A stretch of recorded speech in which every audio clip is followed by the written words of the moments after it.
Good morning. Welcome into our candidate spotlight this morning. I'm your host, Seth Lawrence, and joining us in studio is Rodney Davis, running for the 14th Congressional District. 13th? I had that right then. He's in the 13th district, though. That's what it is. There we go. I get that confused every time. But Rodney, thanks so much for coming in. We appreciate it. Well, thank you. I wish I could get confused and not have him call me on the carpet on it. How are things going in trying to cover those 14 counties? I think it's going well. We've been to all 14 counties multiple times, and since I've only been a candidate for 8 weeks, a little over 8 weeks, it's been kind of a whirlwind, but it's been it's been fun. I got to tell you, I'm excited every day that I wake up and get a chance to get out and meet new voters. We were talking a little bit about Taylorville before I came on air, and got up and left Taylorville at about 5 this morning, and have been on the road ever since. It's been fun. Sure, and you're going to be replacing Congressman Johnson in this November election. Have you talked much with him about what the issues are that are important to the voters? Well, we've chatted, but I got to tell you, I've got a lot of folks that have been helping me out, like Governor Jim Edgar, somebody that I sat down with right when I got this nomination, and he's been supportive of me and offered plenty of advice on governing and ensuring that that we get our message out. And I don't think I can take better advice from somebody in politics with such a great track record like Governor Edgar and other folks. And I've worked for a member of Congress for 16 years, so a lot of the issues that I now have to answer when you ask me a question, I thought were a lot easier when I would sit in the other chair in this studio and Monday morning quarterback my old boss. Indeed, and you mentioned Rodney Shimkus. That's who you've worked for before. Talk about what you did with Congressman Shimkus' office and the things you did there. Well, I after growing up in a small business household working for our family restaurant, I got interested in public service because my mom and dad would talk about decisions made in Washington and Springfield and how they affected their ability to hire people. So I went into public service, and I worked for Congressman Shimkus for 16 years here in Illinois. And I helped constituents break through the bureaucratic red tape of Washington. I also helped bring local leaders together and partner in a cost-effective way with the federal government to help do things that government should pay for. Roads, bridges, clean drinking water, sewage treatment facilities. That's where the federal government should spend our tax dollars when we send them there.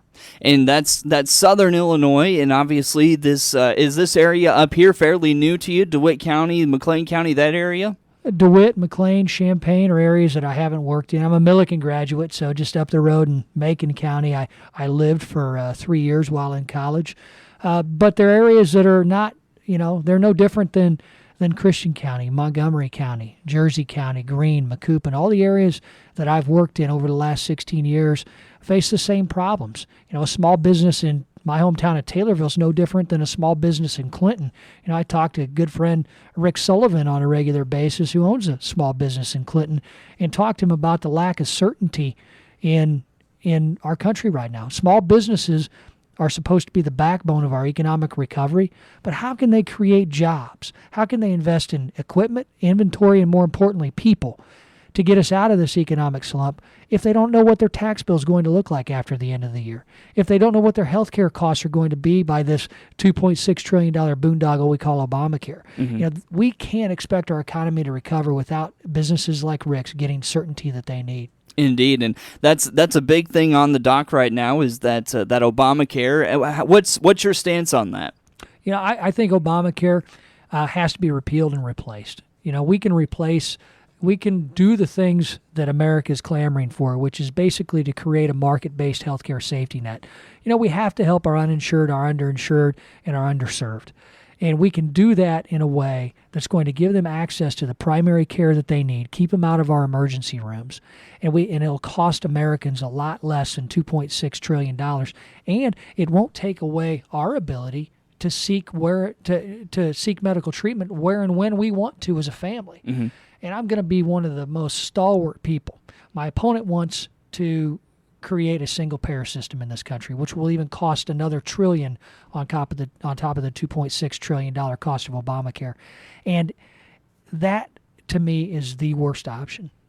I have a wife who fought colon cancer 13 years ago, and she was misdiagnosed for months, told by one primary care physician it was in her head.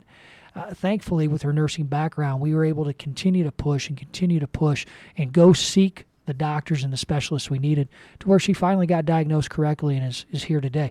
I'm not too sure with the extensive bureaucracy that a single-payer system or Obamacare will create that we would have had the same results, because she was not a typical colon cancer patient at age 26, and she may not have gotten the test she needed to diagnose it in time.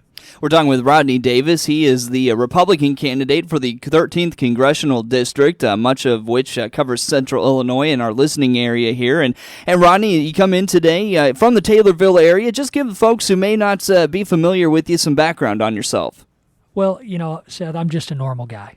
I'm somebody 4 months ago, if you would have thought I was sitting in this chair as a candidate, I would have been just as surprised as you. But, I got to wish Congressman Johnson well in his decision to withdraw from the ballot and retire at the end of this term. I mean, he's got big shoes to fill that I can't even begin to try and fill. 44-year career of public service. I mean, the guy is a true American. But I live in Taylorville. My wife, Shannon, is a nurse by trade. She used to run our local emergency room at the Taylorville Hospital, but now teaches nursing school, our next generation of nurses in Springfield at St. John's College. My 3 kids, I have a daughter who's 15. She knows everything, like most 15-year-old daughters. And then I have twin boys who are 11. And ironically, I got word that I'd received the nomination while I was coaching their baseball game back on May 19th. So it was a pleasant surprise.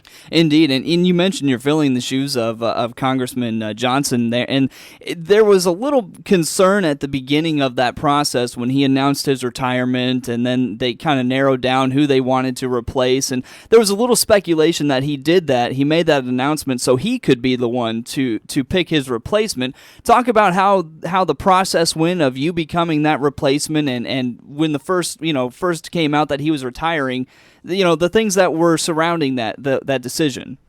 Well, I think that was a concern of a lot of folks, whether or not there was going to be an open and transparent process. And I've got to hand it to the county chairman who laid out the process.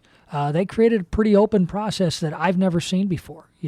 I've seen appointments at all levels of government, and usually you go into a room, you sit down, present your case, and your paperwork, and then somebody comes out of that room a winner. Well, they did that. But at the end of that, they narrowed it down to a final 4 and then created a process where we did 6 public forums all throughout this district and gave voters a chance to come ask questions. And after that process, I think it made me a better candidate to be able to hit the ground running. And we've been doing that for the last 8 weeks, and I look forward to doing it for another 3 months. Now, what was so different about this process as opposed to other nominations you've seen in the past? I've never seen that many public forums, or any public forums for that matter, in an appointment process. That's very different. There were opportunities for the media, opportunities for voters, opportunities for partisans of all colors to come and ask questions and find out who the final 4 candidates were. And that public input, I think, was integral into my success. And I know it made me a better candidate because it allowed me to answer the questions that I now have to answer on a regular basis with you and many others in the media. Indeed. Rodney, I'll tell you what, let's take a quick time out and come back and talk a little bit about some of the issues facing this area. Thanks for your time this morning and coming in. Oh, thank you. Again, that's Rodney Davis, congressional candidate for the 13th district here in Central Illinois, most of which covers our listening area. We'll talk more with Rodney Davis on the other side of this break on WHOW.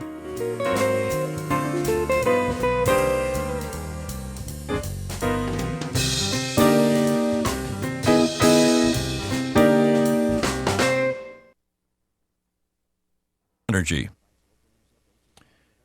And here are the opening commodity markets. Good day, I'm Alan Durand at the Illinois Farm Bureau. Another weather market day. We are higher. Didn't get quite as much rain as some had hoped for. September corn up 13 3/4, $7.95. March up 9 1/4, $7.82 1/2. Beans September up 27 1/4, $6.23 3/4. March up 34 1/4, $14.74 1/4. December wheat up 15, $9.12 1/4. Oats up 2 cents for September, and soy meal August up $8.70 a ton, $5.27.50. Bean oil up 34 points. On the Merc, August hogs steady, 95.80. December up 43. August cattle up 3, 118.20, and August feeders down 28, 135.73. Peoria hogs 56.50 to 57.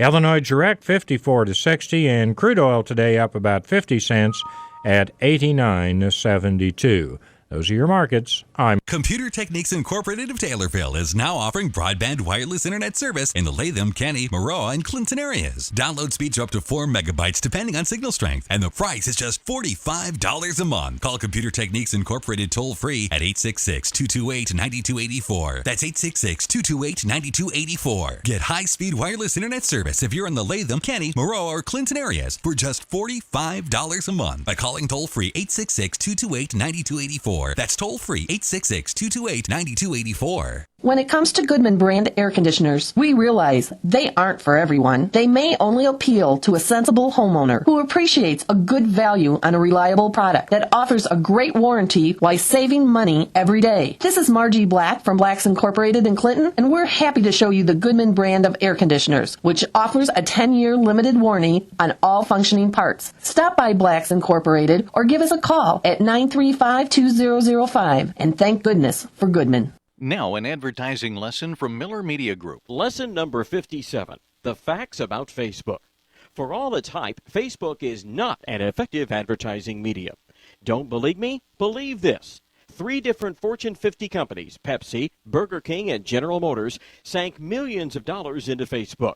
Did they get results? No. Matter of fact, General Motors called Facebook an ineffective advertising medium. Pepsi and Burger King both fired their ad agencies after losing market share.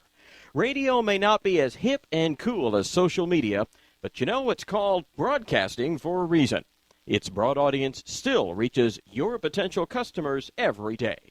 And that's lesson number 57. Right now, discover the preferred customer plan from Miller Media Group Sales. It's a lot of advertising for our best customers at incredible prices. Hey, call me Randall J. Miller at Miller Media Group Sales to learn about becoming a preferred customer. 935-9590. 935-9590.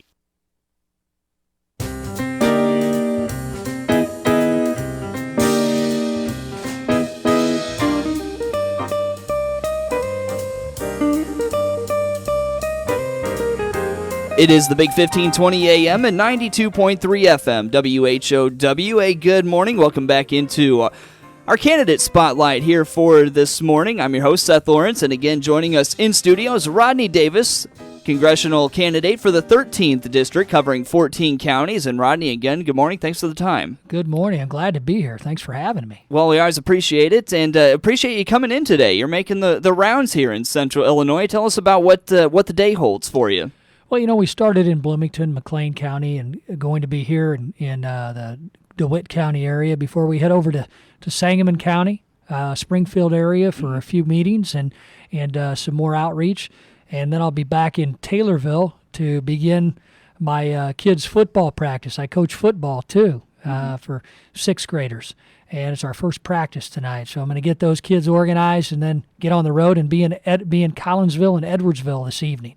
So it's going to be a long day. Taylorville is Central State 8 country, if I'm not mistaken. For one more year. One more year. Yeah, just voted to go back to the Apollo Conference, which is what I played in when I was in high school. Did not know that. Yeah, just happened a few months ago. Wow, there you go. So a little short time lived then in the Central State 8. Yeah, I think a little less than 10 years. I think when was that conference? 94 when Lincoln decided to join too? I think so, yeah. About 1994. I graduated in 1988 and we were in the Apollo, but I hear Lincoln may not be in the CS8 long either. Well, and there's a lot of conference shifting going on right now. I mean, Clinton, the OCA's in a little bit of turmoil. They're having a few schools looking at leaving, so things are getting shaken up in Central Illinois right now. They are, and only time will tell if it's for the best. Mm-hmm. I enjoyed Taylorville's run in the Central State 8. We never made the playoffs during my 4-year career. And we were close with a 5-4 record when I was a senior in football, but we were a perennial playoff contender in football for the early years in the Central State 8. So I hope we can do it again. We'll see what happens, and let's talk issues here. Let's go into agriculture a little bit. That's a big thing around here, and obviously the farm bill.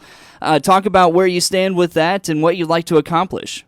Well, I think the fact that Congress hasn't passed a comprehensive farm bill is a failure from Democrats and Republicans.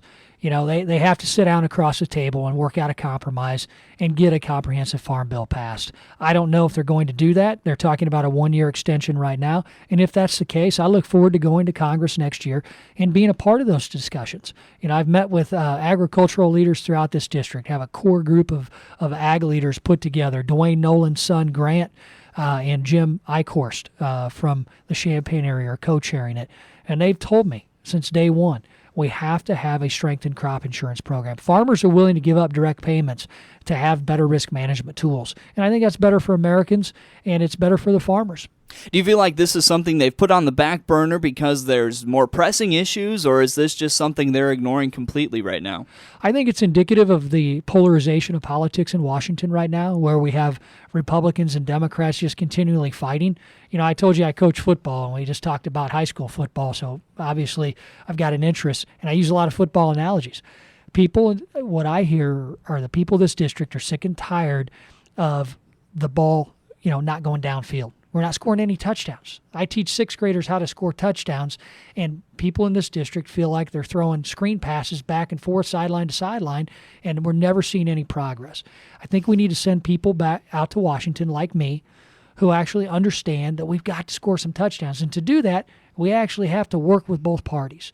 And that's what they're failing to do right now on the Farm Bill. That's what they're failing to do right now on the tax issues and extending the Bush tax cuts permanently. And it's a complete and utter failure, and it's unacceptable. You talk about the Bush tax cuts. Those are set to expire at the end of the year. What would you like to see happen with those? I'd like to see them permanently extended. We can't raise taxes in an economy like this and expect to create jobs. Government doesn't create jobs, but government can kill jobs by ensuring that there's not an environment so that small business owners can create them.